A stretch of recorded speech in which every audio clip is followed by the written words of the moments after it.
Hello students, we met you again. Welcome to my channel.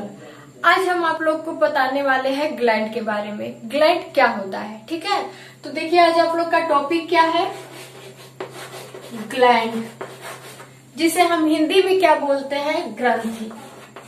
Gland को हिंदी में क्या बोलते हैं, ग्रंथि। अब देखिए बात करें जो ग्लैंड क्या होती है, तो ग्लैंड एक प्रकार से देखा जाए तो थैली नुमा क्या होती है, संरचना होती है। और ये किसमें होती है, तो ये प्लांट में न होकर के एनिमल में होती है, ठीक है, जिसे हम ग्रंथि के नाम से जानते हैं। अब देखिए जो ग्रंथि होता है ये क्या काम करती है, तो ग्रंथि जो होती है हम लोग के शरीर में एक प्रकार से देखा जाए तो थैली नुमा संरचना होता है। क्या होता है, तो एक थैली नुमा छोटा सा क्या होता है, संरचना होता है। और इस थैली के अंदर क्या होता है, इस ग्लैंड के अंदर बहुत सारे कुछ केमिकल और हार्मोन्स और एंजाइम होते हैं, ठीक है, जो हमारे शरीर में विभिन्न प्रकार के एक्टिविटीज को क्या करते हैं, रेगुलेट करते हैं, मतलब कंट्रोल करते हैं। तो देखिए सबसे पहले हम ग्लैंड के बारे में जानेंगे कि how many type of gland, मतलब ग्रंथि कितने प्रकार की होती है, और उनके फिर फंक्शन के बारे में हम एक्सप्लेन से आप लोग को बताएंगे। तो देखिए सबसे पहले हम जानेंगे ग्लैंड के बारे में। तो ग्लैंड जो होती है वो मुख्य रूप से देखा जाए तो 3 प्रकार की होती है। ग्लैंड कितनी प्रकार की होती है, तो 3 प्रकार के। कौन कौन सी होती है ग्रंथियां, तो देखिए जो ग्रंथि होती है मुख्य रूप से 3 प्रकार की होती है। कौन कौन सी, एक एक्सोक्राइन, क्या होती है, एक्सोक्राइन ग्लैंड।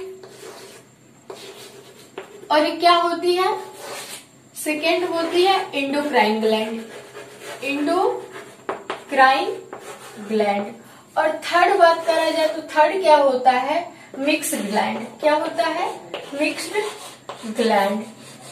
तो इस प्रकार हम कह सकते हैं कि हमारे शरीर में ग्रंथियां 3 प्रकार की होती हैं। कौन कौन सी, एक्सोक्राइन बोले तो बाह्य स्रावी ग्रंथि, बाह्य स्रावी ग्रंथि।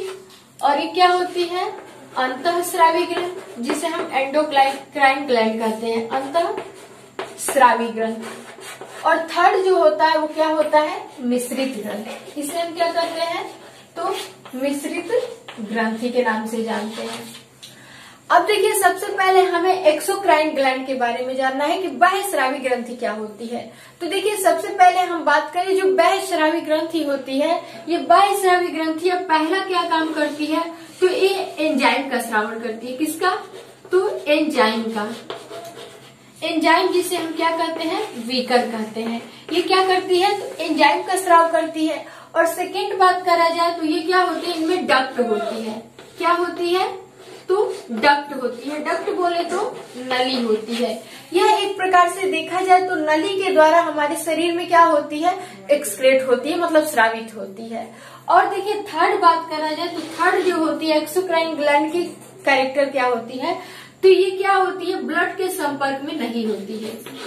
ब्लड के कांटेक्ट में क्या होती है, नहीं होती है, ब्लड कांटेक्ट में नहीं होती है।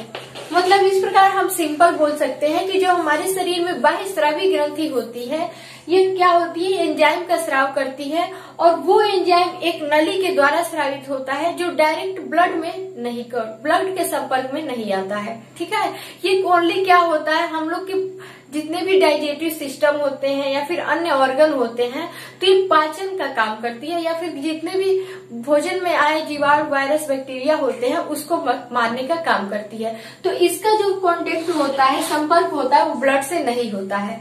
और देखिए बात करें जो सेकेंड एंडोक्राइन ग्लैंड होती है, तो जो एंडोक्राइन ग्लैंड होती है ठीक इसके अपोजिट होती है। एंडोक्राइन ग्लैंड की क्या होती है विशेषता, तो ये ओनली क्या करती है, हार्मोन को सेक्रेट करती है। किसको, तो हार्मोन को सेक्रेट करती है, मतलब हार्मोन का स्रावण करती है। और सेकेंड बात करा जाए तो इसमें कोई डक्ट नहीं होता है। इसमें क्या होता है, डक्ट नहीं होता है, मतलब कोई नली नहीं होती है। मतलब ये देखा जाए तो एंडोक्राइन जो ग्लैंड होती है ये हार्मोन का स्राव करती है और डायरेक्ट बिना किसी डक्ट के, मतलब बिना किसी नली के डायरेक्ट अपना स्राव किसमें करती है, तो ब्लड में करती है। डायरेक्ट ये ब्लड में मिल जाती है, ठीक है। अब देखिए वही बात करें जो मिक्स्ड ग्लैंड होती है। तो मिक्स्ड ग्लैंड की क्या होती है कैरेक्टर, तो मिक्स्ड ग्लैंड इन दोनों का क्या होता है, मिश्रण होता है, मतलब दोनों की मिक्सचर से बनी होती है। तो देखते हैं, सिंपली हम देख सकते हैं जो मिश्रित ग्रंथि होती है, तो फॉर एग्जाम्पल हम किसको ले सकते हैं, पैनक्रियाज को। क्या होता है, पैनक्रियाज, जिसे हम क्या कहते हैं, अग्नाशय कहते हैं, अग्नाशय। ये अग्नाशय एक हमारे शरीर में ऐसी ग्लैंड होती है, ऐसी ग्रंथि होती है जो हार्मोन और एंजाइम दोनों का स्राव करती है। क्या करती है, हार्मोन और प्लस एंजाइम, ये क्या काम करती है, तो ये दोनों का सेक्रेट करती है, दोनों को सेक्रेट करती है, मतलब स्रावित करती है।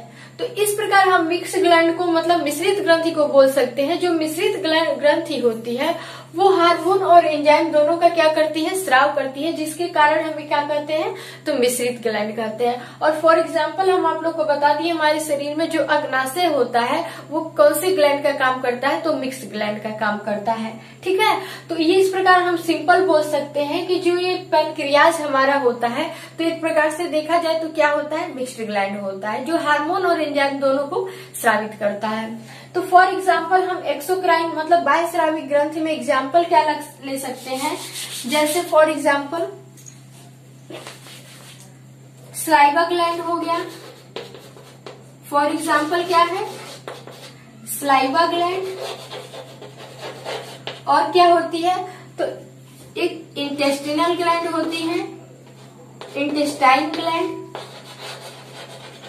और स्वीट ग्लैंड। क्या होती है, स्वीट ग्लैंड, जिसे हम श्वेत ग्रंथि के नाम से जानते हैं। और क्या होती है, सलाइवा ग्लैंड हो गया, इंटेस्टाइन ग्लैंड, स्वीट ग्लैंड, और क्या होती है, गैस्ट्रिक ग्लैंड होती है, गैस्ट्रिक ग्लैंड। इस तरह करके ऐसे बहुत सारी ग्लैंड होती है हमारे बॉडी में, जो क्या करती हैं, तो एंजाइम का स्राव करती हैं। और ये क्या करती हैं, तो बिना किसी नली के ब्लड में क्या करती है, बिना किसी ब्लड के संपर्क में हमारे भोजन में मिलती है। ठीक है, और वही बात की जाए अंतःस्रावी जो ग्लैंड होती है, एंडोक्राइन ग्लैंड का फॉर एग्जाम्पल क्या हो सकता है, तो थायराइड ग्लैंड होता है, थायराइड ग्लैंड, और एड्रीनल ग्लैंड, एड्रीनलिन ग्लैंड, और क्या होता है, पिट्यूटरी ग्लैंड। ये सारे क्या होते हैं, तो एक्सोक्राइन ग्लैंड होते हैं। ठीक है, तो आई होप आप लोग को ये ग्लैंड चैप्टर अच्छे से समझ में आया होगा। अब मिलेंगे नेक्स्ट वीडियो में। Thanks for watching.